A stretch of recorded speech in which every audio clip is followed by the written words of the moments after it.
So I wanted to just cover sort of my party line for recommended steps for someone who's never done it before, just to be safe and kind of help out with the concerns of suture management and so forth. We covered this last time, but just quickly to reiterate, the cost ceiling that where we can do SCRs with grafts and biologics and bring them in at lower cost, less pain, better MRI healing characteristics, better vascularity by ultrasound, a superior footprint reconstruction through this transosseous cerclage effect, which is what the transosseous equivalent is chasing, this load sharing concept, and so forth. So now I'm a beach chair guy.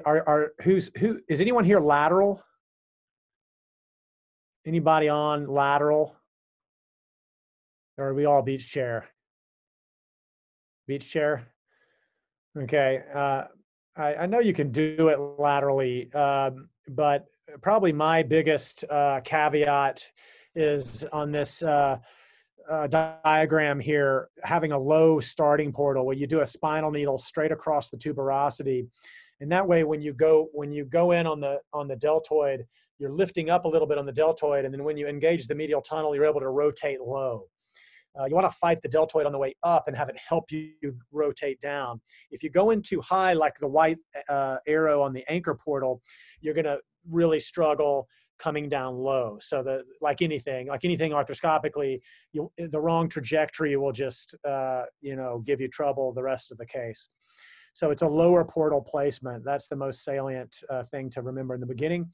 We clean out the bursa a little bit in the beginning, and we make our medial portals or make medial holes through the medial portal all at the same time. We place the tunneler inverted, and we pop through. So we use the hook of the tunneler to pop through the subdeltoid fascia and not sort of push it in or try to open up the fascia to create more swelling. We sort of rotate and pop it through, and we use the tip of that instrument as a penetrating device. If you see on the top right diagram, the red square and the blue square, about 60% of the humerus, subscap, supraspinatus, and the GT can be, all of the lesser tuberosity can be targeted through the anterolateral portal. And if I'm going to put like a big 3 tunnel or a posterior portal in, we use that posterolateral portal. So those are the tunnels in diagram right there. And you can see this is a real case. One of the other principles that I espouse is topographic suture management. So I use these little clips that Tensor has available in such that they're statically clipped to the Coban, and then they're dynamically clipped, so they're allowing the suture to slide on those drape clips up on the superior aspect of the picture. And so this basically, what's happening on the outside of the patient is happening on the inside. So just so you can keep your bundles, your suture groups, your triplets separated. And then I strongly recommend this exclusion of the sutures with a cannula. And once you do this, it's exactly like anchors, and there's really no difference to passing the sutures. And then you can find your sutures and tie them through the cannula really easily. So those two concepts, topographic suture management and using the cannula to exclude the inferior sutures, and you're basically in business. Early patterns, we have a lot of guys that are kind of scared to, or seem scared to start using it. They're looking for the perfect case. You really don't have to do that. The way I learned in the bottom left diagram, the X's with circles are representative of anchors, is to go ahead and do your transosseous equivalent and put a tunnel between it and just use it for extra surface area compression. You can work around your tunnels and your anchors in the beginning and as while you're adopting. So, and then in these, in the early phases, I recommend, simple sutures like the top right diagram. I do a lot of Mason-Allen sutures and arthroscopically in these, suture grasping constructs. And here on the bottom right is published literature showing already back in 07, tunnels around anchors, and that's a 500 Newton construct right there. So there's no question that you know, that's been done before with open or mini open repairs. This two-tunnel technique is what I prefer for a single tendon like supraspinatus, either an X-box all suture on the left, or the true transosseous hybrid, which you see in the cartoon in the bottom right and diagrammed there. That's described in arthroscopy techniques. And this is the hybrid that I refer to, that's a self-reinforcing construct. It eliminates anchors from the healing zone. It eliminates the type 2 failure. It still has the same pain reduction. And it satisfies the two major concerns that we have from surgeons. This is why we designed it, about soft bone and knot tying. So you have a second chance at tensioning, and you have a cortical support with a knotless anchor. So in theory, that should address surgeons' concerns about these issues. Now, for big tears, you can repair almost any size tear with 3 tunnels. So I call that a double box. And so I don't do the crossing sutures usually on 3 tunnels or above, you know, 4 or 5 tunnels even. If I'm bridging tunnels, I just keep it simple with a box or do simple sutures. Although you can do that, you have to put in extra sutures and think ahead. So, and then on the right is a double box 3-tunnel example of the true transosseous hybrid, where I'm using 2 anchors laterally, but we're getting 6 fixation points medially. So there's 8 fixation points.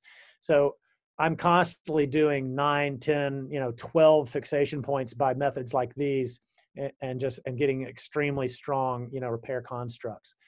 As I mentioned before, I love doing the subscap because it's so easy to do simple sutures under the straps, under the strap muscles. You don't have to pass as many sutures. The bone in the biceps groove is always hard, and you know, we can tenodesis and do the subscap at the same time there. And here's the moving picture is a single tunnel partial, like a pasta. That's Mason Allen sutures. You see how good that looks. It's really hard to do that with anchors, with a single anchor. That's a single tunnel. With a single anchor, you couldn't make it look that good. So this is the small supra, or the pasta repair. Here's a single tendon supraspinatus. Here's an X-box, all transosseous. And we've done a racking hitch ahead of that. So there's another little technique, a little tip that I would say for speed is the racking hitch. Super strong, great way to reduce the tendon and reduce dog ears at the end of your fixation. Here's a double box with suture tapes in it for a massive tear. And you see we get this excellent footprint reconstruction, even with just simple sutures there. And the tapes provide excellent surface area compression. Here is the true transosseous hybrid with a double box use. So it's a lot of sutures. It looks like, you know, multiple anchors, but it's not. Here's the biceps tenodesis technique I use. Here's a true transosseous hybrid. You see 5 fixation points there, 1 anchor, and adjacent to it you will see the transosseous biceps. You can see it on MRI to the left, and there we are arthroscopically, and you can see the cosmetic result of the portals. If there's people on the webinar that have never seen the true transosseous, this is what it looks like arthroscopically. True transosseous hybrid, and again, this is a step down for surgeons. It's sort of like going from open to mini open to arthroscopic. We're trying to give people the confidence to transition and embrace it. And here's what it looks like arthroscopically. I mean, it looks exactly like what you would think would be a transosseous equivalent, except it's not transosseous equivalent, it's true transosseous. And the whole point of the transosseous equivalent is to actually try to keep up with what the true transosseous is doing, this cerclage effect and these multiple fixation points. So you can get some really bomber repairs using these hybrid constructs, as you can see. My biceps technique involves a lot of weave techniques, as you can see in these top pictures. You can really cerclage. I prefer to cerclage when it's a really small diameter tendon. Multiple cerclages, I think, holds better. And since I've started doing this, I've basically had 0 failures of this. I used to have failures all the time with interference screws. And you can see we can perform arthroscopic running crack-out type sutures, and you know, the bone is strong enough to do that. You can do that before your tenodesis with it in situ, and it's really easy. And you can really control that So I don't exteriorize the tendon. I just do it all basically in situ. So that's just a quick run through of the way I do it, and a couple of simple tips or tricks.